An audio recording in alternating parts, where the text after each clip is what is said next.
چونکہ وہ جڑا ہوا ہے مالا اعلیٰ کے ساتھ، عنایت الہیہ کے ساتھ، ہدایت الہیہ کے ساتھ، عطاء الہی کے ساتھ، فضل الہی کے ساتھ، رضوان الہی کے ساتھ.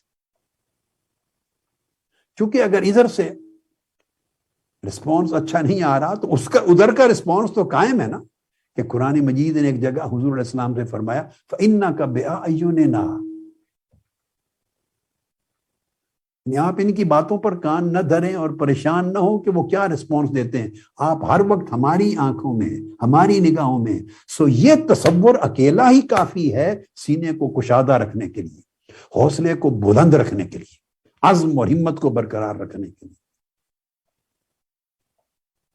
فَإِنَّكَ بِأَعْيُنِنَا، جس کے لیے کر رہا ہوں بندہ سوچتا ہے، جس کی خاطر کر رہا ہوں وہ تو مجھے دیکھ رہا ہے نا. وہاں تو قبولیت ہے. تو یہ میں نے بتایا کہ کس طرح اللہ سینے کو کشادہ کرتا ہے. اب اس کے ساتھ ایک اور آیت کریمہ ہے، وہ یہ افمن شرح، اعوذ باللہ من الشیطان الرجیم، افمن شرح اللہ صدرہ فہو علی نور من ربہ. یہ ایک اور آیت کریمہ آ گئی جہاں پر اس آیت نے مضمون چھوڑا، اسی سے اگلی آیت کریمہ نے مضمون شروع کر دی.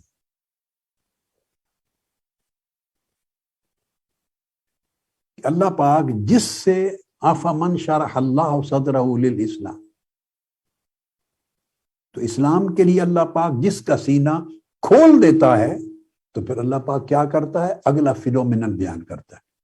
فہو علی نور من ربہ، وہ اللہ کی طرف سے اس کو نور عطا کر دیا جاتا ہے، وہ اللہ کی طرف سے نور پر ہو جاتا ہے.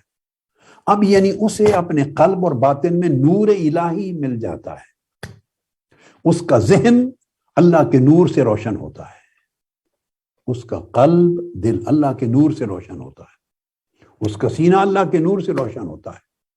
تو بولیے جب اللہ کے نور سے دل، دماغ اور سینہ روشن ہو گیا اللہ کے نور سے، فہو علی نور من ربہ، وہ اپنے رب کی طرف سے نور پر فائز ہو جاتا ہے. وہاں ظلمت رہ سکتی؟ وہاں ظلمت نہیں رہتی. تو دل اگر اس جگہ پر آ جائے تو وہ دل زندہ ہے، وہ قلب حی ہے، قلب سلیم ہے. اور اس کے برعکس دوسری بات میں نے کر دی تھی کہ اگر تنگ ہو جائے، جس کے لیے گمراہی کا ارادہ اور فیصلہ ہو جائے، وہ اپنی خرید کردہ گمراہی، اپنی خرید کردہ اس گمراہی پہ قائم رکھنے کا فیصلہ فرما دے.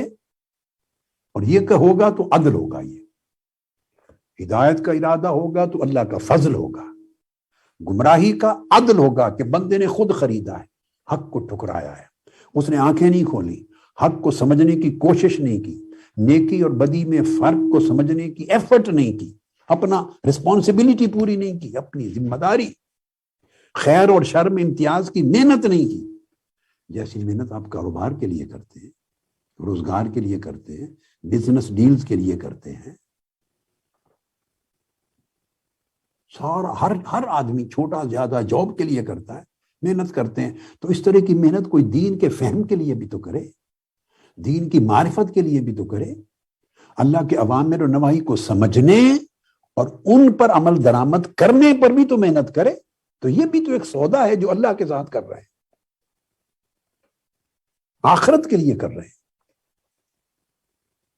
قرآن مجید نے اس کو بھی تجارت کہا ہے کہ اللہ پاک اپنی رضا کے تمہاری جانیں خریدتا ہے تم سے، حسن آخرت کے لیے تم اپنی ترجیحات چھوڑتے ہو، بیچتے ہو اللہ کی رضا کے لیے. تو یہ بھی ایک سودا ہے، یہ اخروی سودا ہے، وہ دنیاوی سودا ہے. اگر یہ ہو، محنت نہیں کی تو صاف ظاہر ہے پھر اس کے سینے میں تنگی آتی، پھر دین کی بات اور دین کی چیز سن کے اس کے سینے میں گھٹن آتی. چونکہ ہدایت کی کشادگی نہیں ہے تو اللہ پاک جب یہ گھٹن والا معاملہ ہو تو یہ عدل ہوتا ہے، چونکہ بندے نے اس رخ محنت نہیں کی، اپنا فرض ادا نہیں کیا. اس کے نتیجے میں پھر دل گھٹن کے ساتھ سخت ہوتے چلے جاتے ہیں. گھٹن اب ایک پروسیس ہے نا، کسی چیز کو اگر آپ ایسے سکویز کریں، کوئی سکویز کرتے جائیں گھٹن ہے. اس کو بڑھاتے جائیں تو وہ سالڈ سخت ہو جاتی.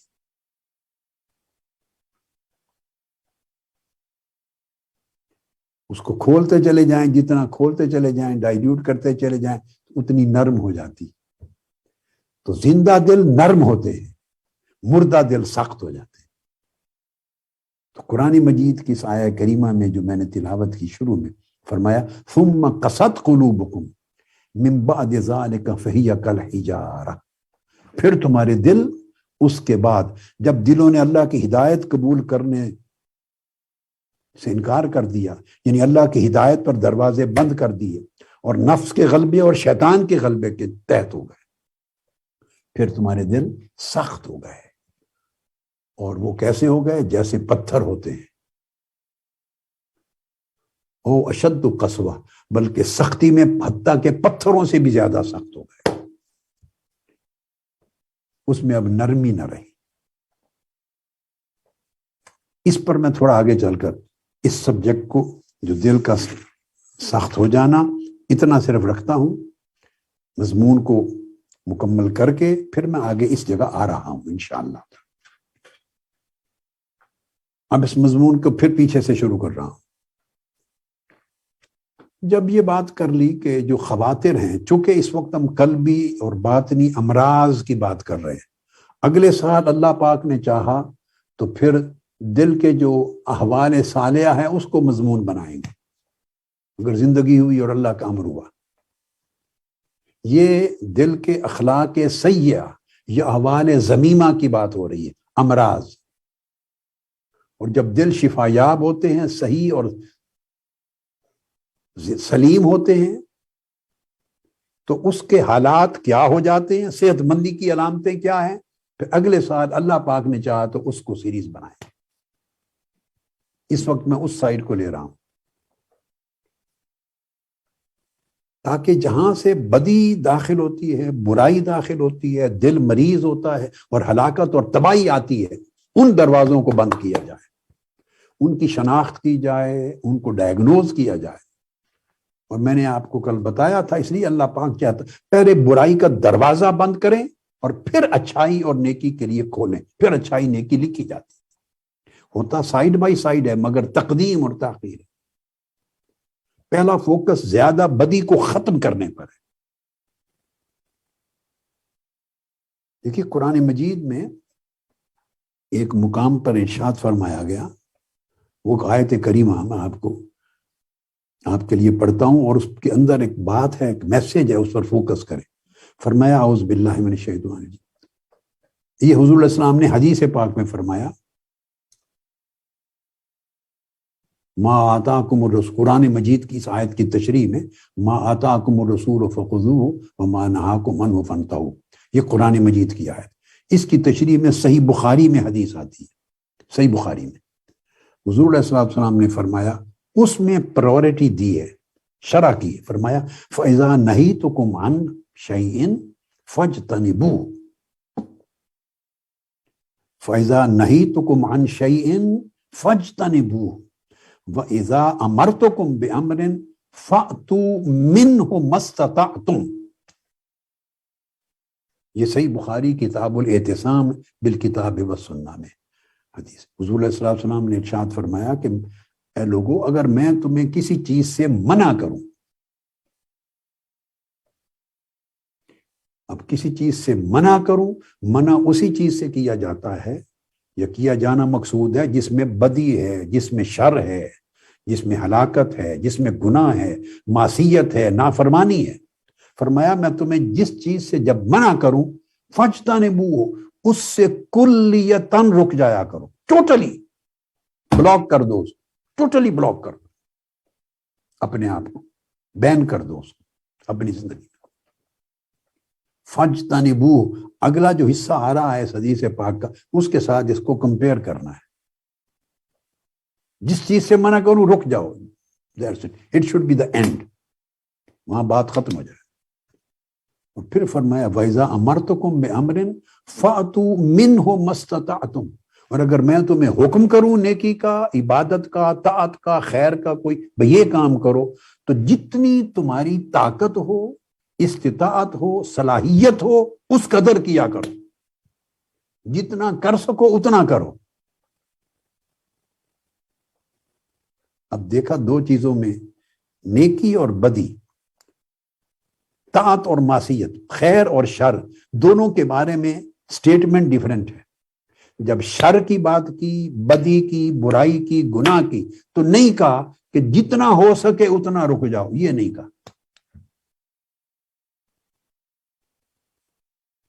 بھئی ایفرٹ کرو، whatever you may do to stop this evil, جتنا کر سکتے اتنا رکو، نہیں، یہ نہیں فرمایا آقا علیہ السلام نے۔ اس کے لیے گنجائش اور سپیس ہی نہیں چھوڑی، اس لیے کہ خواہ بدی اور برائی کا پورا دروازہ کھلا ہوا ہے، خواہ ایک ونڈو ہے، خواہ ایک سوراخ ہے۔ تھوڑی یا زیادہ بدی جب تک کرتے رہو گے، بدی داخل ہوتی رہے گی، خیر اور نیکی آپ کے دل میں کبھی جم نہیں سکتی۔ اس لیے فرمایا جب میں کسی چیز سے منع کروں، روکوں، تو ٹوٹلی رک جاؤ، کلیتاً رک جاؤ، فاجتنبوہ۔ اس میں یہ آپ کو نہیں اجازت دی بدی کو روکنے کے عمل میں کہ جتنا ہو سکے۔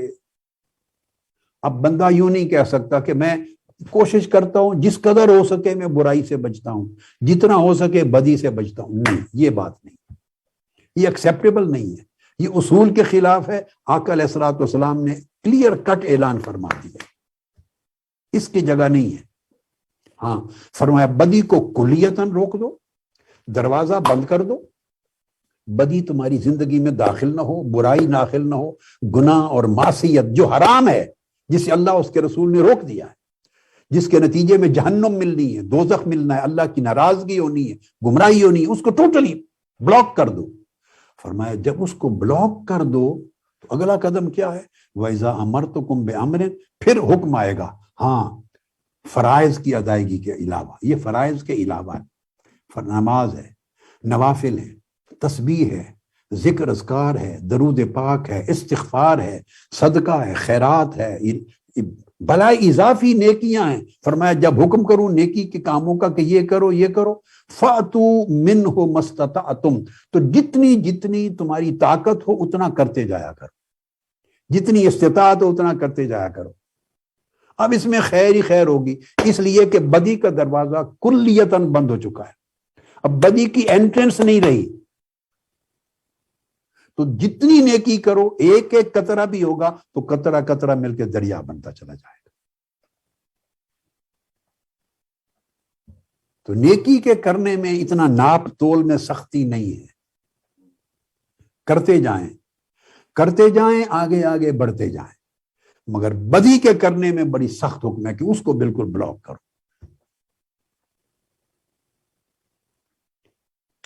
یہ آقا علیہ الصلوۃ والسلام نے اس حکم الہی کی جو قرآن مجید میں آیا تھا اس کی وضاحت فرمائی۔ اب میں یہ بتانا چاہتا ہوں کہ دل کی امراض کی چونکہ بات کرنی ہے، تو دل مریض ہوتے ہیں جب، تو اس دل کے مریض ہونے کا پروسیس کیا ہے، یعنی کل کی بات جہاں پر ہم نے ختم کی خواطر کی، یہ خاطر شیطانی اور خاطر نفسانی دو پر فوکس کر رہے ہیں جس سے خرابی جنم لیتی ہے۔ اس خاطر کی جو شیطانی یا نفسانی ہے، اس خاطر کے نتیجے میں گناہ کب جا کے بنتا ہے، کتنا سفر طے ہوتا ہے اور کتنے مرحلے اس کے اندر آتے کہ دل سیاہ ہو جائے، گناہگار ہو جائے، عاصی ہو جائے، خاطی ہو جائے، سقیم ہو جائے، مریض ہو جائے۔ وہ سارا پروسیس، وہ سفر کیا ہے، اب اس کو واضح کرتا ہوں تاکہ اس کنسپٹ میں مغالطہ نہ رہے، سٹیپ بائی سٹیپ ہم کس طرح چلتے ہیں۔ ایک چیز ذہن میں رکھ لیں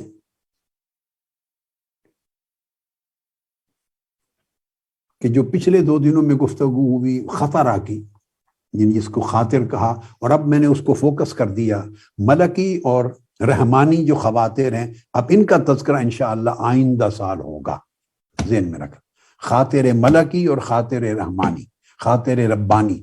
مطلب ہے جہاں سے نیکیاں آتی ہیں اور دلوں کو شفا ملتی ہے۔ یہ سبجیکٹ آئندہ سال ہوگا۔ آج پہلا حصہ لا الہ، آج اس شر کو مٹانے اور بدی کی جڑ کاٹنے کا مضمون ہے، جہاں سے دل مریض ہوتے ہیں۔ اب اس وقت میں یہ فوکس کر رہا ہوں وہ یہ کہ جب وہ خطرہ یعنی ایک بیڈ تھاٹ، ایک ایول تھنکنگ، ایک برا خیال آتا ہے، اس میں اور دل کے مریض ہو جانے میں کتنا سفر ہے اور اس میں کتنے مرحلے اور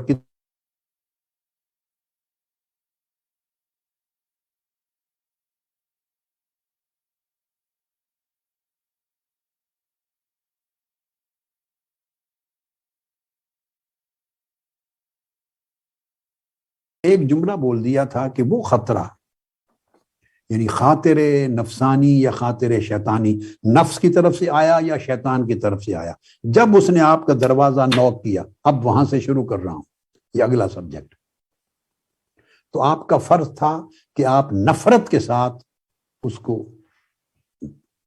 ریجیکٹ کر دیتے، اس کو آپ بلاک کر دیتے، اس کو میسج جاتا کہ میرے اس سودے کو یہ دل، اس بندے کا دل قبول کرنے کو تیار نہیں ہے، بیٹے رک گیا۔ پھر تو نفرت اور سختی اور کراہت کے ساتھ اس کو ریجیکٹ کر دینا۔ اگر ریجیکٹ کر دیتے تو وہ برائی کا خیال تھا، اس کا گناہ بھی نہیں تھا، یہ بھی ذہن میں رکھ لیں۔ خیال آنے سے گناہ آپ کے نامہ اعمال میں لکھا نہیں جاتا، وہ آپ کے بس میں نہیں ہے، وہ یا شیطان القاء کرتا ہے یا نفس القاء کرتا ہے، اس وقت تک آپ رسپانسبل نہیں تھے۔ رسپانسبل اس وقت بنے یا ذمہ داری اس وقت، رسپانسبلٹی آپ پر آنا شروع ہو گئی جب آپ نے اس کو ریجیکٹ نہیں کیا، اس کے لیے نفرت اور کراہت کا اظہار نہیں کیا، بلاک نہیں کیا۔ ہاں، یہاں سے آپ ذمہ دار ہونا شروع ہو گئے، یعنی آپ نے اس کو ریسیو کیا، ویلکم کیا اس برے خیال کو۔ پھر دوبارہ آیا وہ خیال، پھر آپ اس کو سوچتے رہے، پھر اس سے حظ لیا۔ میں نے آپ کو اس کی تفصیل بتا دی تھی، اس کی تعریفات کرتے ہوئے۔ پھر آپ نے اس برے خیال کو انٹرٹین کیا، پھر اس برے خیال کو انٹرٹین کیا، تو اب تک وہ برے خیال آپ کا دروازہ نوک کرتا تھا دیکھنے کے لیے کہ مجھے کراہت اور نفرت کے ساتھ ریجیکٹ کر کے دھکا دے دیتا ہے یا دروازہ کھول کے کہتا ہے کہ آئیں بیٹھیں۔ جب آپ نے دروازہ کھول دیا اور اس برے خیال کو اندر داخل ہونے دیا، آپ نے اس کو چائے پانی پیش کر دیا، اس برے خیال کے لیے سپیس بنا دی، اس برے خیال کے ساتھ اپنی مانوسیت ظاہر کر دی، تو پھر وہ بار بار آنے لگا، ہر روز آنے لگا، آپ بھی پھر اس کا انتظار کرنے لگے۔ تو وہ خیال آپ کے ساتھ اتنا تسلسل کے ساتھ جڑ گیا، وہ جو خاطر نفسانی تھا یا خاطر شیطانی تھا، کہ پھر وہ وسوسہ بن گیا۔ بس یہاں تک میں نے بات پرسوں کی شاید نشست میں کی تھی، پھر اور سبجیکٹ اس کی تفصیلات میں چلے گئے، اس سے آگے میں نے نہیں چلا کیونکہ مجھے معلوم تھا کہ اب یہ مضمون آئے گا۔ پھر وہ خطرہ یعنی خاطر نفسانی یا خاطر شیطانی، وہ جو بدی کا خطرہ، وہ وسوسہ بن گیا، جس کو قرآن مجید کی سورہ الناس کے حوالے سے کہا تھا یوسوس فی صدور الناس من الجنۃ والناس۔ اب یہاں پر یاد رکھ لیں، جب وہ وسوسہ بنتا ہے، یہاں پر شیطان اور نفس جوائن کر لیتے ہیں، کیونکہ میں نے بتایا تھا کہ جو خاطر نفس کی طرف سے خاطر نفسانی ہو اس کو حاجز کہتے ہیں، اور جو خاطر شیطانی ہو اس کو وسوسہ یا وسواس کہتے ہیں۔ اب وہ جو نفسانی خطرہ ہے، برا خیال، بری تھاٹ، بری تھنکنگ، برا آئیڈیا، وہ جو آیا، جو داخل ہو گیا اندر، جب اندر داخل ہو جاتا ہے اور اپنی جگہ پا لیتا ہے اور اس کو بیٹھنے کی، ٹھہرنے کی جگہ مل جاتی ہے اور وسوسہ میں کنورٹ ہوتا ہے، یہاں نفس اور شیطان کا ایکشن الگ الگ نہیں رہتا، یہ جوائن کر لیتے، ان کا الائنس ہو جاتا ہے، کیونکہ اب مانوس ہو گئی نا آپ کی طبیعت، جو ہی مانوس ہوئی تو نفس داخل ہو گیا، نفس امارہ داخل ہو گیا، تو نفس امارہ، آپ کا نفس اور شیطان دونوں جوائنٹ ہو جاتے ہیں اس سٹیج پر آ کر، سیکنڈ سٹیج پر۔ وسوسہ شیطان کا کام تھا، اس نے شروع سے ہی ڈالنا تھا وسوسہ، شروع سے نفس نے شروع سے حاجز ڈالنا تھا، مگر آپ نے نہیں روکا تو وسوسہ میں کنورٹ ہوا، تو یہاں نفس اور شیطان کا عمل ایک بن گیا۔ اب دو دشمن اکٹھے اپنے لشکر لے کر آپ پر حملہ آور ہیں، تو وسوسہ آپ کے اندر پھر جم جاتا ہے، بیٹھے رہتا ہے۔ جب تک خطرہ تھا اس کو بھگانا آسان تھا، نفرت کے ساتھ، کراہت کے ساتھ، استغفار کے ساتھ، عبادت کے ساتھ، اللہ کے حضور دعا کر کے، اعوذ باللہ پڑھ کے، تعوذ کے ساتھ کراہت کرنا، نفرت کرنا، اس کو نہ کھولنا، نہ سننا، نہ دیکھنا، اٹینڈ نہ کرنا، انٹرٹین نہ کرنا، یہ 100 طریقے، آسان تھا آپ کی محنت۔ لیکن جب وسوسہ بن گیا، وہ اب اندر داخل ہو چکا ہے، وہ آپ کے بیڈ روم میں آ گیا ہے۔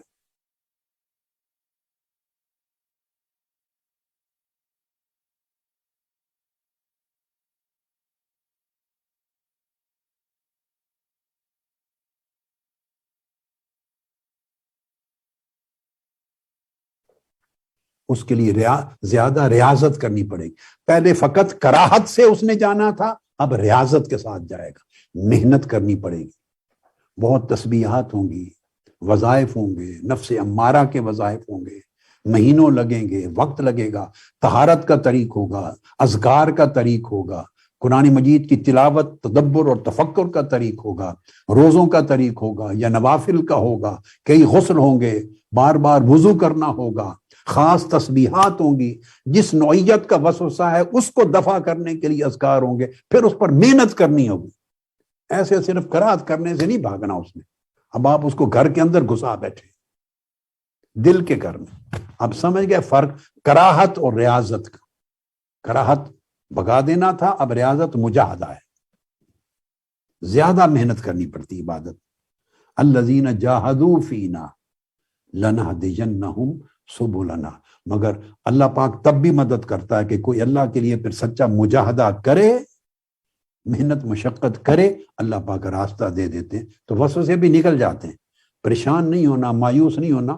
میں نے زندگی میں ہزارہ لوگ دیکھے ہیں وسوسے کے مرحلے پر ان کے ختم ہو گئے، مگر محنت زیادہ کرنی پڑتی، اس رسک میں نہ پڑے۔ ہر آدمی اس قدر محنت نہیں کر سکتا، بے صبر ہو جاتا۔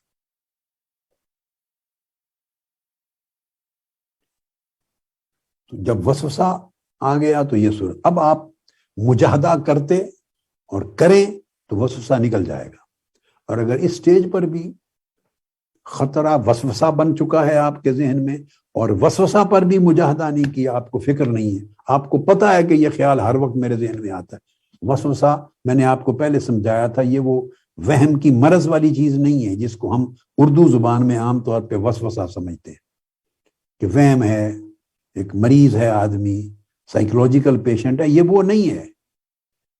یہ اس تھاٹ کی مستقل شکل ہے جو ذہن میں جم جاتی ہے۔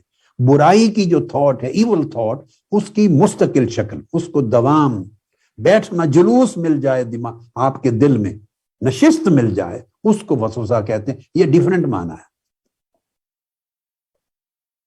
اب یہاں مجاہدہ کریں پھر، تو مجاہدہ تبھی ہوگا کہ فکر ہوگی، اور فکر تبھی ہوگی کہ پہچان ہوگی، معرفت ہوگی۔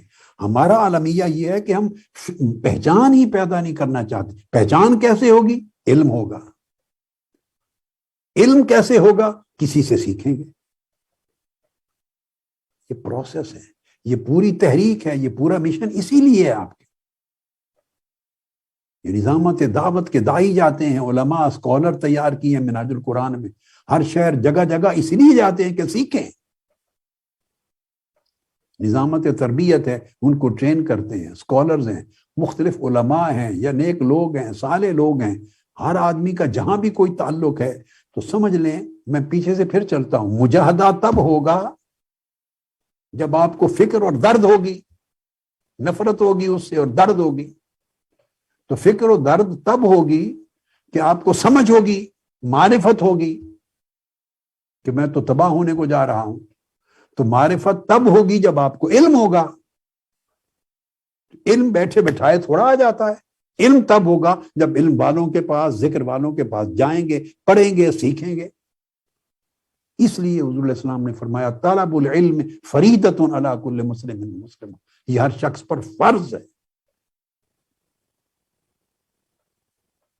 کہ کچھ بیسکس پڑھیں، سیکھیں. اس کے طریقے ہیں، کتاب سے بھی سیکھیں، خطاب سے بھی سیکھیں، علماء کی مجالس میں بیٹھیں. اور جب علماء کی مجالس میں بیٹھیں تو دیکھ بھال کر کے بیٹھیں کہ خطرات زیادہ نہ لے کر آ جائیں. مجلس کا انتخاب بھی دانش مندی سے کرنا چاہیے کہ آپ خطرات کو ختم کرنے جا رہے ہیں یا اور خطرات خریدنے جا رہے ہیں. اللہ پاک معاف کر دے ہماری سوسائٹی کو، اور ہمارے مذہبی حلقات پہ بھی اللہ کرم کر دے. تو سیکھیں علماء کو کہ خیر کی دعوت دیتا ہے یا گالی گلوچ کرتا ہے، نفرت پیدا کرتا ہے یا محبت پیدا کرتا ہے، سختی کرتا ہے، نرمی کرتا ہے، قریب لاتا ہے یا بھگاتا ہے، اسلام میں داخل کرتا ہے یا ہر ایک کو اسلام سے خارج کرتا ہے، گالی گلوچ کرتا ہے یا لوگوں کو طاعت کی طرف بلاتا ہے یا انتہا پسندی کی طرف لے جاتا ہے، نفرتیں پیدا کرتا ہے، تفریق پیدا کرتا ہے یا وحدت پیدا کرتا ہے، علم دیتا ہے یا جہالت دیتا ہے. میں نے بہت سے الفاظ اس لیے بولے کہ کوئی نہ کوئی لفظ تو آپ کو سمجھ میں آ جائے گا نا. لہذا پہچان کریں اس کا اپنا عمل کیا ہے. تو جو آدمی کی زبان ہے وہ اس کے اندر ہے. اگر زبان سے گالی گلوچ دیتا ہے تو اس کے اندر غلاظت ہے. جس کے اندر طہارت ہو اس کی زبان گالی نہیں دے سکتی. جو گالی غلیظ زبان بولتا ہے وہ اندر کی غلاظت نکلتی ہے الفاظ، اور وہی اعمال بنتے ہیں، وہی طرز عمل بنتا ہے. سچ بولتا ہے، جھوٹ بولتا ہے، دھوکہ دہی کرتا ہے یا صدق اور اخلاص سے کام لیتا ہے، یہ سینکڑوں چیزیں ہیں. تو پہچان کریں پہلے مجلس کی. صحابہ کرام پوچھتے تھے حضور علیہ الصلوۃ والسلام سے، آقا علیہ السلام کی بارگاہ سے، کہ کس کی مجلس میں بیٹھا کریں، کیونکہ مجلس میں بیٹھنا سیکھنے کے لیے ہوتا ہے. اب ہمارا عالمیہ یہ بھی ہے کہ ہماری مجلس برباد، اپنے آپ کو برباد کرنے کے لیے ہوتی. ہم گپوں کی مجلس میں بیٹھتے ہیں جہاں جھوٹ بولا جاتا ہے، کذب ہوتا ہے، بغض اور کینہ ہوتا ہے، حسد اور عداوت ہوتی ہے، چغلی اور غیبت ہوتی ہے، الزام تراشیاں اور تہمت ہوتی ہے. جب ایسی مجلس ہوگی بیٹے رک جاتا ہے، یہ بند ہے، پھر رک گیا.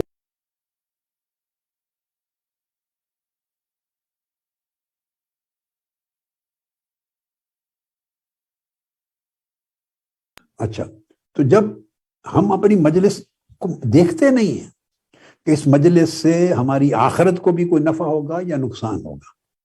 ایک مجلس ہے بیٹے جس سے صرف آپ کی دنیا کا نفع ہے. آپ دوستوں کے ساتھ بیٹھتے ہیں، انجوائے کرتے ہیں، برائی کی بات نہیں کرتے، کاروبار کی کرتے ہیں، دنیا کی کرتے ہیں، باہمی اچھے تعلق کی کرتے ہیں، ایک جائز مزاح کی کرتے ہیں. یہ وہ مجلس ہے، انسانی بشری زندگی کے تقاضے ہیں، درست ہے. بزنس کی کرتے ہیں، ضروریات کی کرتے ہیں، یہ صحبت مجلس جائز ہے. مگر ایک ایسی مجلس ہے جس میں نے پہلے باتیں کر دی، ناجائز بات ہوتی، ان مجلسوں سے دل مردہ ہوتے ہیں. تو پوچھتے کس مجلس میں بیٹھیں، کس کے ساتھ بیٹھیں. آقا علیہ السلام نے فرمایا کہ میں تمہیں بتاتا ہوں کہ خیر الجلساء کون ہے، اچھے جلیس کون ہیں، جن کے ساتھ بیٹھا کرو، جن کی مجلس اور صحبت میں بیٹھا کرو. فرمایا وہ یہ ہیں کہ ان کو دیکھو تو اللہ یاد آ جائے، جب وہ تمہیں اللہ کی یاد دلائیں، ان کی باتیں سنو تو تمہارے علم اور حکمت میں اضافہ ہو، ان کے عمل کو دیکھو تو تمہاری رغبت آخرت کی طرف بڑھے، اللہ کی طرف بڑھے. یعنی ان کے ساتھ بیٹھو، ان کی مجلس اور صحبت اختیار کرو جو تمہیں آپ کو اللہ کے قریب کریں، جو آپ کے دل میں اللہ کی محبت پیدا کریں، آخرت کی محبت پیدا کریں، جو گناہ سے نفرت پیدا کریں، نافرمانی اور معصیت سے دور کریں، جس سے آپ کے دلوں کو، دماغ کو، سوچوں کو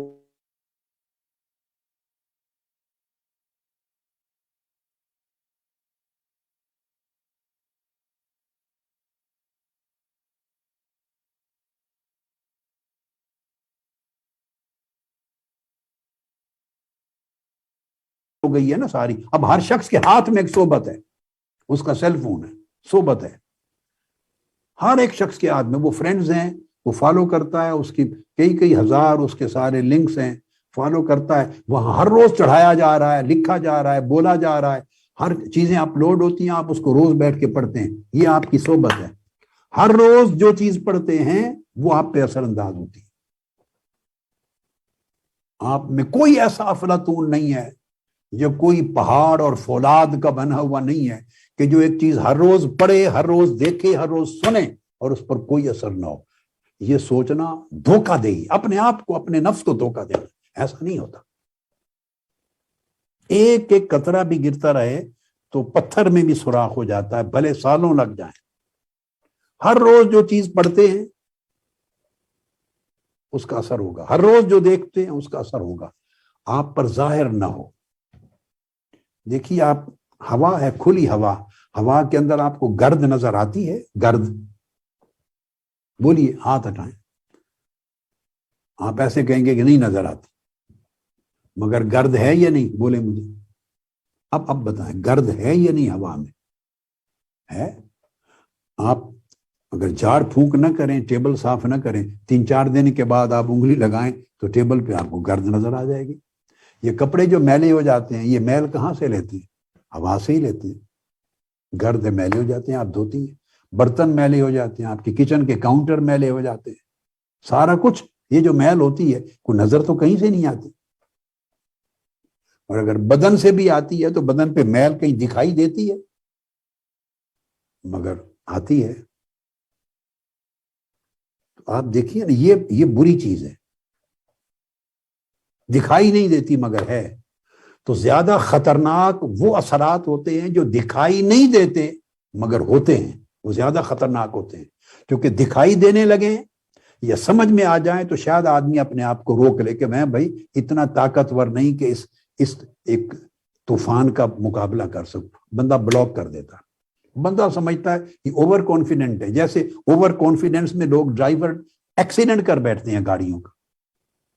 پختہ ڈرائیور ہوتے ہیں, بہت اوور سپیڈ چلتے ہیں. کیوں؟ Over confident. ایکسیڈنٹ ہوتا ہے.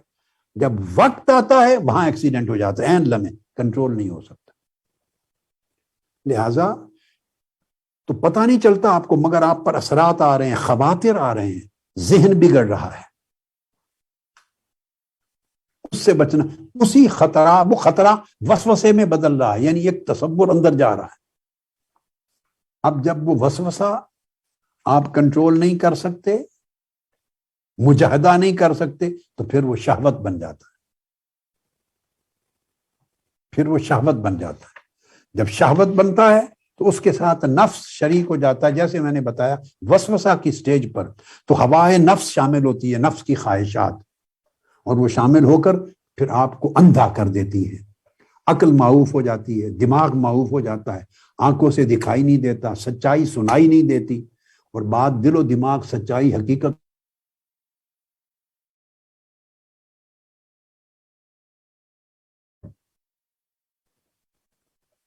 یہ تو ایک بریف پروسیس ہے. اب اس کو میں ایک اور طریقے سے ایکسپلین کرتا ہوں, ہے وہ بھی آسان, یعنی مختلف طریقے. میری ایک کتاب ہے, شاید حیات و ممات قلوب اس کا نام ہے, دلوں کی زندگی یا کیا. یہ میں نے چند سال پہلے ناروے میں 3 روزہ کیمپ سے خطاب کیا تھا, ناروے میں, اور اس میں بیان کیا تھا. تو وہ میں نے ایک سٹیجز بیان کی تھی 11, وہ الگ ہیں, وہ الگ سٹیجز ہیں. اسی پر قلبی حیات و ممات اس کا نام ہے, قلبی حیات و ممات. اچھا, اس میں میں نے سٹیجز 11 بیان کی تھی کہ کس طرح سٹیپ بائی سٹیپ آگے چلتا ہے. وہ ایک الگ تقسیم ہے, وہ علمی تقسیم ہے, میں وہ نہیں بیان کرنا چاہ رہا. ایک آدھ چیز, 1-2 چیزیں مشترک ہو جاتی ہیں, مگر اس تقسیم کو بیان نہیں کر رہا. اگر کرنا ہو تو قلبی حیات و ممات میری کتابچہ, وہ میرے ناروے کے 3 دن کے لیکچرز کا مجموعہ ہے, وہاں سے لے لیں. میں آج ڈیفرنٹ انداز کے ساتھ بات کر رہا ہوں. یہ تقسیم یا اس کے سٹیجز کا تذکرہ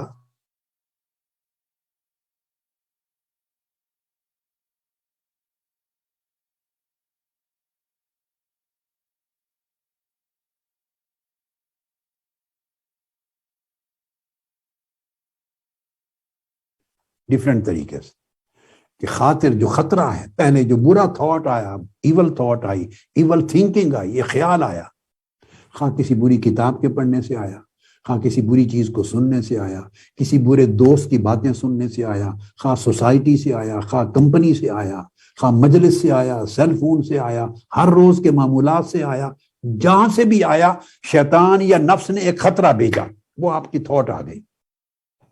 اس سے اگر آپ نے اس کو رد نہیں کیا، اب میں ایک ڈیفرنٹ سٹیج، پہلے میں نے ایک اختصار سے 4 مرحلے بیان کر دیے، اب اس کو ایک طرف کر دیں، اب میں ایک سیپریٹ تقسیم کر رہا ہوں سٹیجز کی۔ تو اس خطرہ سے فکر بنتا ہے، تھاٹ جو آپ کا پوری ایک تھاٹ آئیڈیالوجی بن جاتی، آئیڈیاز بنتے ہیں، آپ کا وے آف تھنکنگ بنتا ہے۔ وہ جب خطرات چلتے رہتے ہیں، خواطر نفسانی شیطانی، تو اس سے رفتہ رفتہ آپ کا افکار بن جاتے، یعنی وہ اب باہر کا نہیں رہتا خیال، وہ آپ کا اپنی تھاٹ بن جاتی ہے، آپ اس کو اون کر لیتے۔ جب آپ اس کو نہیں روکتے، ریجیکٹ نہیں کرتے، ریاضت نہیں کرتے، محنت نہیں کرتے، اس پر فوکس نہیں کرتے، تو اگلے سٹیج میں وہ تصورات بن جاتے، وہ آپ کے کانسیپٹس بن جاتے، کنورٹ ہو جاتا ہے آپ کے کنسیپشنز میں، کانسیپٹس میں۔ وہ آپ کا اب جب کنسیپٹس بن جاتے ہیں آپ کے، تو آپ ہر چیز کو جب اینالائز کرتے ہیں تو اپنے کنسیپٹ کی روشنی میں کرتے ہیں، وہ ہر چیز پہ ڈومینیٹ کر جاتا ہے۔ آپ کی گویا انڈیپینڈنٹ جو پیور اور انوسینٹ تھنکنگ تھی، جو اللہ اور اللہ کے رسول کی تعلیم کے تحت ہونی چاہیے تھی، وہ ختم ہو جاتی ہے۔ آپ نے نفس یا شیطان کے خواطر لیے، ان کے میسیجز لیے، ان کو اندر داخل کر کے ان کو سسٹین کیا، جگہ دی، اس سے وہ تصور بن گیا ان تھاٹ سے۔ اب تصور، ذہن اس تصور کا قیدی ہو جاتا۔ اب آپ وہ ایک گلاسز لگ گئی، بلیک ہیں، بلو ہیں، گرین ہے، ریڈ ہے، وہ چشمہ لگ گیا۔ اب جس شے کو دیکھیں گے وہی رنگ نظر آئے گا ہر چیز کا۔ تو گویا ذہن، دماغ اس تصور کا قیدی بن گیا، آپ نے امپریزن کر دیا دماغ کو لمیٹڈ کر دیا۔ اب دماغ کے پاس وہ جو یشرا صدر کشادگی تھی، وسعت تھی، اوپننس تھی، وہ نہیں رہی، تصور نے اس کو گھیر لیا۔ اس سے تصورات بنتے ہیں۔ جب آپ کے تصورات پختہ ہو جاتے ہیں، تصورات آپ کے جب پختہ ہو جاتے ہیں، ان سے شہوات جنم لیتی، خواہشات اور شہوات جنم لیتی۔ شہوت سے مراد کوئی خواہش ہوتی، خواہش کو شہوات کہتے ہیں۔ شہوت سے مراد خواہش، احوا، ہوائے نفس، شہوات، خواہشات، آپ کی ڈیزائرز، وہ جنم لیتی۔ تو ڈیزائرز جنم لیتی ہیں، ان کے پیچھے بیک اپ کرنے والے کیا ہوتے ہیں؟ کنسیپٹس ہوتے ہیں۔ کنسیپٹ کے پیچھے بیک اپ کیا کرتے ہیں؟ وہ جو تھاٹس تھے۔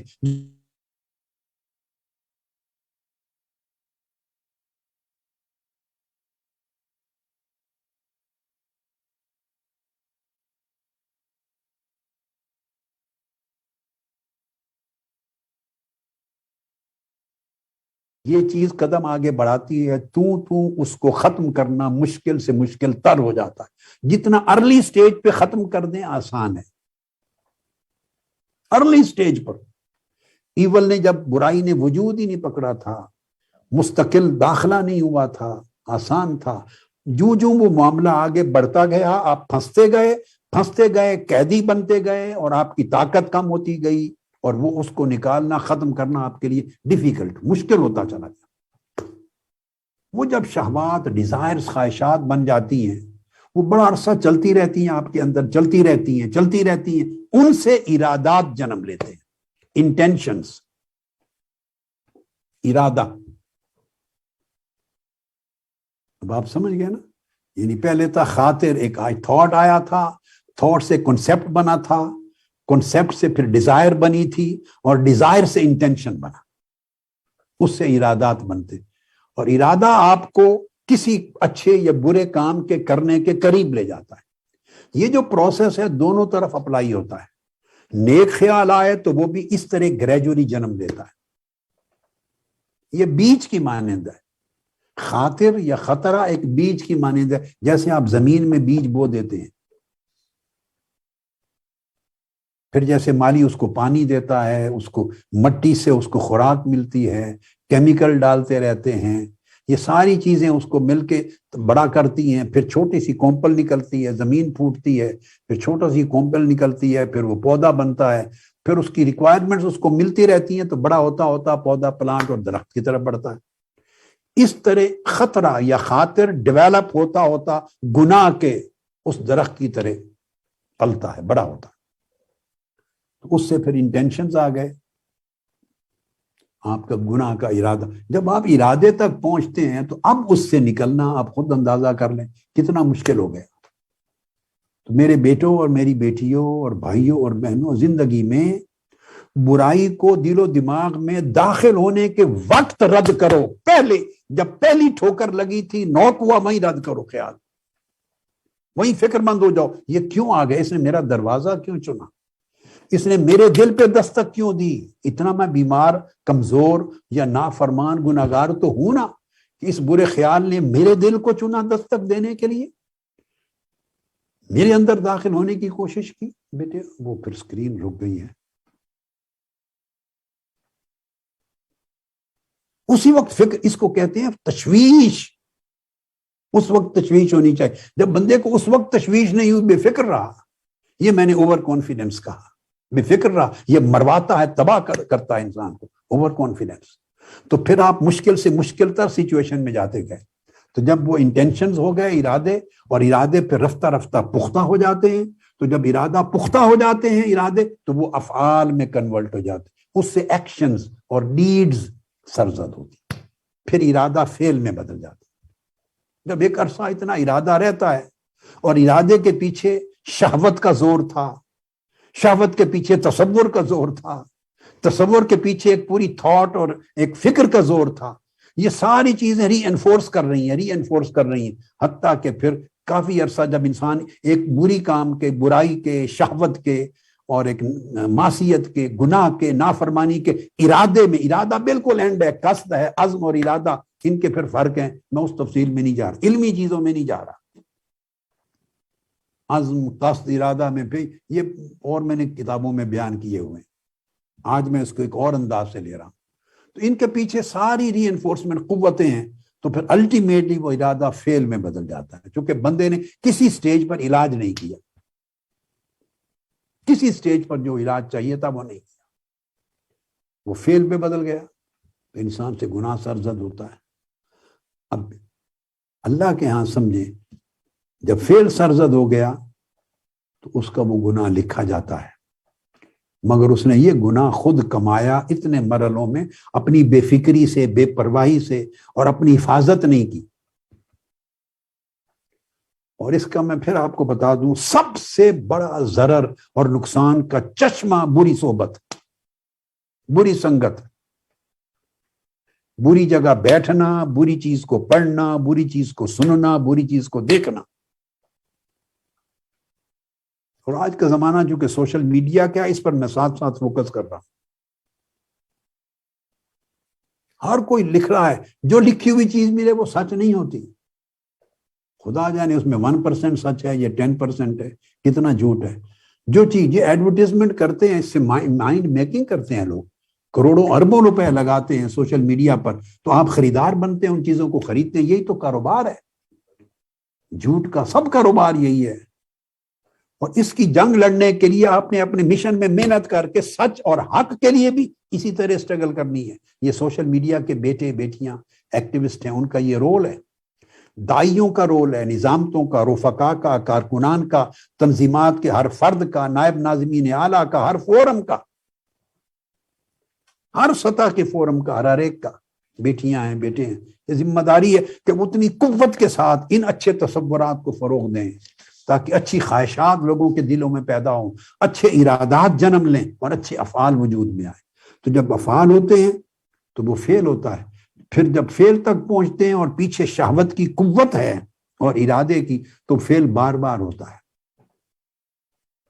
آگے وہ جب بار بار کثرت تکرار ہوتا ہے ان افعال کا، ایکٹس اور ڈیڈز کا، ایکشنز کا، جب تکرار ریپیٹیشن ہوتا ہے، پھر ریپیٹڈلی ہوتا ہے، پھر ریپیٹڈلی ہوتا ہے، تو پھر جب ریپیٹیشن ہونے لگے تو وہ عادات بن جاتی، اس سے عادت آپ کی ہیبٹ ہو جاتی، یو بیکم ہیبیچول،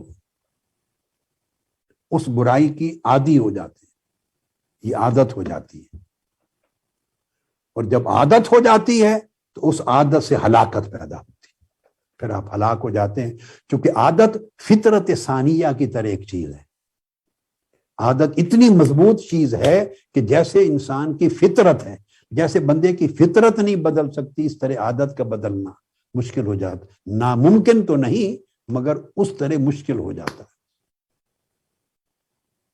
اور جس شخص نے آسان مرحلوں پر محنت نہیں کی تو عادت بن جانے کے بعد وہ کیا محنت کرے گا، وہ تو محنت اور مشکل ہو گئی۔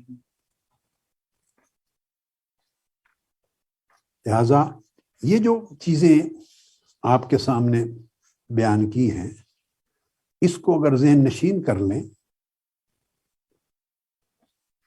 تو آپ پھر فوکس کر سکتے ہیں اپنی زندگی پر کہ کس چیز کو کس جگہ پہ روکنا ہے۔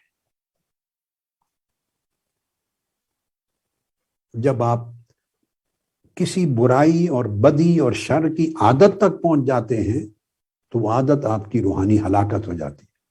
بیٹے کیا مسئلہ ہے؟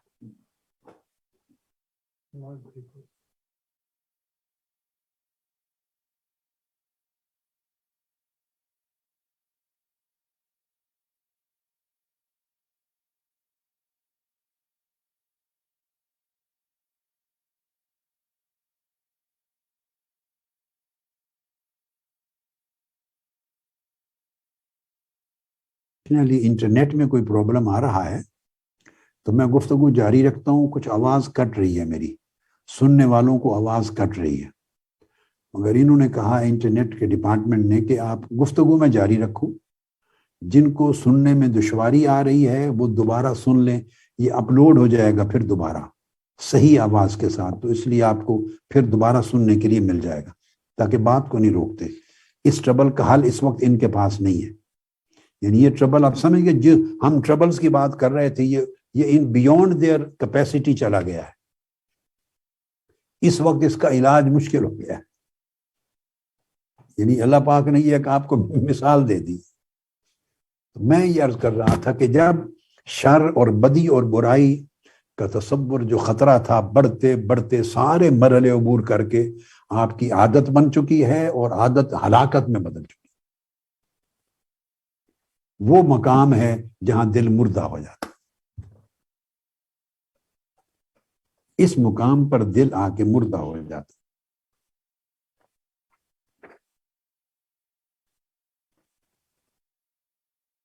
اور جب دل مردہ ہو جاتا ہے تو میں اس کی تقسیم کرتا ہوں تاکہ آج کا مضمون جب ختم کریں تو اس کی 3 قسموں پر ختم کریں، اور کل سے پھر ہم نے چونکہ قلب مریض کو لینا ہے اور امراض کو لے لیں گے انشاءاللہ تعالی۔ جب دل مردہ کو پہلے لوں گا، اس کے بعد قلب مریض کو، اور پھر قلب صحیح یعنی قلب حی کو۔ آج صرف میں اس کی تعریف بیان کرتا ہوں تاکہ دونوں کی، تینوں کی امتیاز اور ان کی خصوصیات کی سمجھ آ جائے۔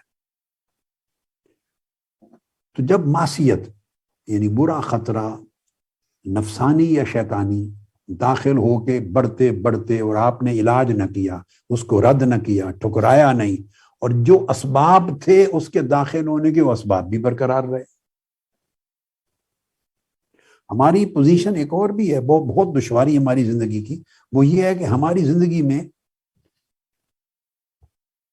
2 رویے ساتھ ساتھ چلتے ہیں جن کو اللہ پاک نے منع فرمایا، 2 کانفلکٹنگ رویے ہیں، ڈیفرنٹ ریزلٹ دینے والے، اپوزٹ جانے والے، ہم ان کو ساتھ لے کے زندگی میں چلتے ہیں، کلیئرٹی نہیں۔ قرآن مجید میں سورہ فاتحہ کی طرف آ جائیں، بالکل پہلی سورت، اللہ پاک نے ہمیں تلقین فرمائی کہ مجھ سے یہ مانگو،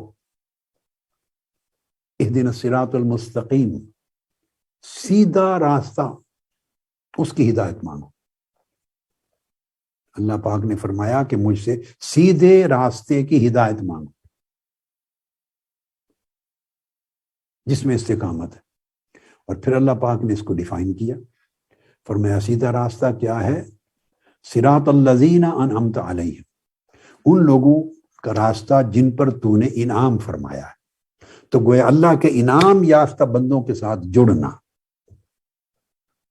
اللہ کے انعام یافتہ بندوں کی مجلس میں بیٹھنا، اللہ کے انعام یافتہ بندوں کی صحبت اختیار کرنا، ان کی قربت میں رہنا، ان کو اچھا بعض اوقات آپ کو پہچان نہیں رہتی یا سہولت نہیں ہے یا سمجھ نہیں ہے کہ اللہ کے انعام یافتہ بندے جہاں سے ہدایت اور صلاح اور خیر اور طاعت ملے وہ پہچان نہ ہو، تو ایک اور آسان نسخہ دیتا ہوں کہ جو گزرے ہوئے اللہ کے انعام یافتہ بندے ہیں، اگر آج کے زمانے میں اس کی پہچان نہ ہو تو گزرے ہوئے لوگوں کی پہچان تو ہے، ان کی کتابیں پڑھیں۔ یعنی ایک کتاب اور ایک خطاب، خطاب آپ کو اویلیبل ہے، خطاب سنیں، ان کی کتاب پڑھیں تو اہل اللہ کی، اللہ والوں کی کتاب سے بھی کچھ فیض ملے گا جیسے ان کی صحبت سے ملتا تھا۔ یہ قاعدہ ہے، آزمودہ قاعدہ ہے۔ تو ہم کیا، اللہ پاک نے فرمایا انعام یافتہ بندوں کی راہ پہ چلو، ان کے ساتھ جڑو۔ ساتھ اللہ نے شرط لگا دی، غیر المغضوب علیہم ولا الضالین، ان لوگوں کی راہ پر نہیں، ان لوگوں کے ساتھ نہ جڑو، ان کے ساتھ نہ اٹھو بیٹھو، ان کے ساتھ دوستی تعلق نہ رکھو جن پر اللہ کا غضب ہوا، جو غضب یافتہ ہوئے، ولا الضالین، اور وہ جو گمراہ ہو گئے، بہک گئے، سیدھی راہ پہ تھے بھٹک گئے، گمراہ ہو گئے۔ جب آپ کو پتہ چل گیا کہ یہ گمراہ ہو گیا، غلط راہ پہ جا رہا ہے، بس اس سے تعلق ختم کر دو تاکہ اس کی گمراہی کے میسیجز، پیغامات اور اثرات وہ آپ کو تباہ نہ کریں۔ جن پر پتہ چل گیا کہ یہ آدمی ایسے کام کرتا ہے کہ اس پر اللہ کا غضب ہوگا، اللہ پاک ایسے کاموں سے ناراض ہوتا ہے، یہ خیر کے کام نہیں ہے، تو آپ اس سے الگ ہو جاؤ۔ اللہ پاک نے شرط قائم کی ہے اس پر۔ اللہ کی انعام یافتہ بندوں کی راہ پر چلنے سے فیض تب ملے گا اور تب محفوظ ہوگا، تب برقرار رہے گا جب آپ ساتھ دوسرے ان بری صحبتوں کو چھوڑ دیں گے۔ اچھی صحبت بھی رکھیں اور بری بھی رکھیں تو اتنا ملتا نہیں جتنا چلا جاتا ہے۔ یہ بنیادی جڑ ہے۔ اب جب میں نے عرض کیا کہ آپ خواتر سے لے کے ہلاکت تک پہنچ گئے، عادت و ہلاکت تک پہنچے اور دل میت ہو گیا، تو مردہ دل کی علامت یہ ہے، مردہ دل اس کو کہتے ہیں، اس میں اب زندگی، ایمان کی زندگی نہیں رہتی۔ میں بالکل مختصر سا یہ کروں گا کیونکہ کل کا مضمون یہاں سے شروع کر کے امراض قلب میں چلے جائیں گے۔ آج میں بیسک کنسپٹ جو سمجھانا چاہتا تھا پھر اسی طرح جیسے روز بتاتا ہوں، اس قدر جو آج کی نشست کے لیے کافی تھا یا آج کی نشست کے وقت میں جس قدر گنجائش تھی اتنا سمجھا چکا ہوں۔ اب صرف 3 اقسام کے مفہوم کو سمجھ لیں، تشریح کل انشاءاللہ شروع کر دیں گے۔ تو قلب مردہ ہو جاتا ہے، اور مردہ دل کی پہچان یہ ہے کہ اس میں ایمان کی زندگی قائم نہیں رہتی، ایمان کی حرارت قائم نہیں رہتی، وہ اپنے رب کو پہچانتا نہیں ہے۔ اب یہ جو زبان سے کہتے ہیں نا جی میں تو مانتا ہوں میرا اللہ ہے، حج پہ بھی جاتے ہیں، عمرے پہ بھی جاتے ہیں، طواف بھی کرتے ہیں، روتے بھی ہیں، یہ سب زبان کا ایک عارضی چیزیں ہوتی ہیں۔ وہ اپنے رب کو پہچانتا نہیں، اور نہ اس کا دل اللہ کی عبادت گزاری کرتا ہے، نہ اللہ کی رضا کے مطابق عمل کرتا ہے، نہ اللہ کی محبت کرتا ہے، بلکہ اس کا دل ہر وقت نفس کی لذتوں اور شہوتوں کے ساتھ جڑا رہتا ہے، جمع رہتا ہے، خواہ اس میں اللہ کا غضب بھی کیوں نہ ہو۔ یہ ایک سادہ سی مختصر علامت ہے مردہ دل کی۔ اور اس کے برعکس زندہ دل، قلب حی، اس کو قلب سلیم کہتے ہیں۔ تو قلب سلیم وہ ہے جس کو اللہ پاک سلامتی عطا کر دیتا ہے، اور وہ ایمان پر، خیر پر، تقوی پر، نیکی پر، اللہ کی محبت پر، اللہ کی رضا پر، اللہ کی خوشنودی پر ثابت ہو جاتا ہے۔ دل سلامتی ملتی ہے اور ثبات ملتا ہے، جم جاتا ہے دل۔ برائی، بدی، برے خیالات، تصورات اس کو متزلزل نہیں کر سکتے، پختہ ہو جاتا ہے، بری شہوتوں سے محفوظ رہتا ہے، اللہ کے اوامر احکام کی مخالفت نہیں کر سکتا، اللہ نے جن چیزوں سے منع کیا نواہی میں داخل نہیں جا ہو سکتا، اور شبہات سے محفوظ ہوتا ہے، شبہات سے محفوظ ہوتا ہے، یعنی یقین کی حالت میں رہتا ہے، اور شکوک و شبہات سے، تشکیک سے پاک ہوتا ہے، اور شہوت و مخالفت سے پاک ہوتا ہے۔ ایمان اس کے اندر مضبوط ہوتا ہے، اور ایمان کے ساتھ قلب مضبوط ہوتا ہے۔ یہ دو سادہ تعریفیں ہو گئیں، مردہ دل کی اور وہ اب زندہ دل کی۔ اس کے درمیان موسٹلی ہم لوگ رہتے ہیں، ہم لوگ میجورٹی مسلمانوں کی، ہمارے لوگوں کی موسٹلی اب ان دو کیفیتوں کے درمیان ہوتی ہے۔ مردہ دل یعنی بالکل قلب میت، یہ ایک آخری حد ہے، اور قلب سلیم اور قلب حی یہ بڑی اونچی اعلیٰ حد ہے۔ جن کو یہ نصیب ہو جائے وہ اللہ کے اولیاء اور صالحین میں شامل ہو جاتے ہیں، مگر کثرت کے ساتھ آبادی درمیان کی کیفیت میں ہوتی ہے، جس کو قلب سقیم کہتے ہیں، قلب سقیم یعنی مریض دل۔ اس کی مختصر سی تعریف سن لیں تو، چونکہ آگے یہ مضمون انشاءاللہ کل ہمارا شروع ہونے والا۔ اور قلب سقیم یا قلب مریض یہ ہے، یاد رکھ لیں کہ اس میں دل کی زندگی کے اثرات بھی ہیں، جو زندگی کے اثرات وہ بھی ہیں، اور موت کے اثرات یا پرچھائیاں یا سایہ وہ بھی ہے۔ جیسے مریض دل ہے، بس آپ صحت مند، مردہ اور مریض، عام تین کیفیتوں کو سامنے رکھ لیں۔ صحت مند ہے آدمی، جس میں کوئی مرض، کوئی تکلیف، کوئی پرابلم، کوئی ٹربل نہیں ہے، مکمل طور پہ صحت مند، توانا، تندرست ہے۔ دوسرا میت ہے، جس کو دفنا دیا، قبر مٹی میں ڈال دیا، جنازہ پڑھ کے ختم ہو گیا، اس کے سارے حوال ختم ہو گئے۔ درمیان میں مریض ہے، اب وہ مریض خواہ اس کو نزلہ ہے، خواہ زکام ہے، خواہ کھانسی ہے، خواہ بخار ہے، خواہ پیٹ میں درد ہے، خواہ اس کو موشنز ہیں، خواہ اس کو انفیکشن ہے، خواہ اس کو ٹی بی ہے، خواہ کینسر ہے، جو بناتے چلے جائیں، یہ سب سارے ایریاز مریض کے ہیں۔ یہ سارے قلب مریض اور قلب سقیم کی کیفیت ہے۔ اس کی کیفیت یہ ہوتی ہے کہ زندگی بھی ہوتی ہے اور بیماری بھی ہوتی ہے۔ اس کے اندر دونوں مادے ہوتے ہیں، دونوں اثرات ہوتے ہیں۔ کبھی یہ غالب آ جاتا ہے، مجلس میں آ گئے، اعتکاف کی مجلس میں آ گئے، رات کے خطاب میں آ گئے، لیلۃ القدر میں آ گئے، حج بیت اللہ پہ چلے گئے، عمرے پر چلے گئے، کعبۃ اللہ کے سامنے گھوم رہے ہیں، روضہ رسول پر چلے گئے، اولیاء کی زیارات پہ چلے گئے، حضور داتا صاحب کی زیارت پہ چلے گئے، اولیاء کی مجلسوں میں آ گئے، حلقہ ذکر میں آ گئے، توبہ کی اور دعا کی شب میں آ گئے۔ ایسے مواقع پر آ جائے تو اس کا وہ جو مادہ ہے زندگی کا، ایمان کا، وہ تازہ ہو جاتا ہے، تھوڑی دیر کے لیے اٹھ جاتا ہے۔ یہ وجہ ہے کہ وہ روتے بھی ہیں اور گڑ گڑاتے بھی ہیں، آنسو بھی گرتے ہیں، چیختے بھی ہیں، دعائیں بھی کرتے، سجدہ ریزیاں کرتے ہیں، کیونکہ وہ مادہ مردہ تو ابھی نہیں ہوا تھا، مریض تھا۔ وہ مادہ اس وقت متحرک ہوتا ہے، ماحول سے اس کے اثرات ہوتے ہیں، اور بندہ یہ کیفیات پیدا کرتا ہے۔ جو ہی وہاں سے دور جاتا ہے، وہ عارضی اثرات سے دور جاتا ہے، پھر وہ موت کے اثرات اس پر غالب ہو جاتے ہیں۔ لہٰذا مریض دل میں اللہ کی محبت کے بیچ بھی تھوڑے سے ہوتے ہیں، ایمان کا بھی پہلو ہوتا ہے، کبھی کبھی اخلاص بھی جوش مارنے لگتا ہے، توکل بھی جوش مارتا ہے، آخرت کی نجات کا خیال بھی جوش مارتا ہے۔ یعنی یہ کیفیتیں بھی ہوتی ہیں، ڈیپینڈ کرتی ہیں کہ آپ کس ماحول میں آئے، کتنی دیر بیٹھے، کتنے اثرات لیے، اور کتنا تکرار کیا اس کا بار بار۔ اور دوسری چیز، ان میں شہوات کی محبت بھی ہوتی ہے، نفسانی لذات اور شہوات اور معصیتوں کی محبت بھی ہوتی ہے، ان کو ترجیح بھی دیتا ہے۔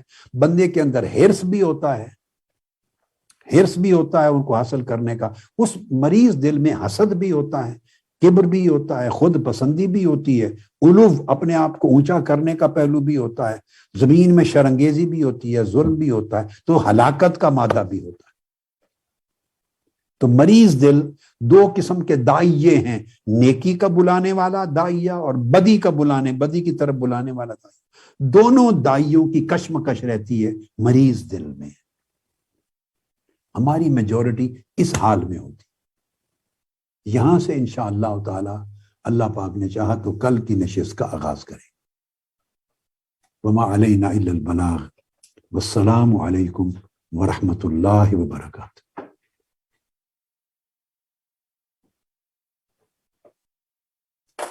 اللہ پاک قبول فرمائے۔ ختم ہو گئے؟ آپ سحری کریں، آپ کے سحور میں برکت ہو، آپ کے جاگنے میں برکت ہو، بیٹھنے میں برکت ہو۔ اللہ پاک اپنی ساری رحمتیں نواز دے آپ کو، اور جانے تک آپ کے دلوں کو زندہ سلیم دل بنا کے بھیجے۔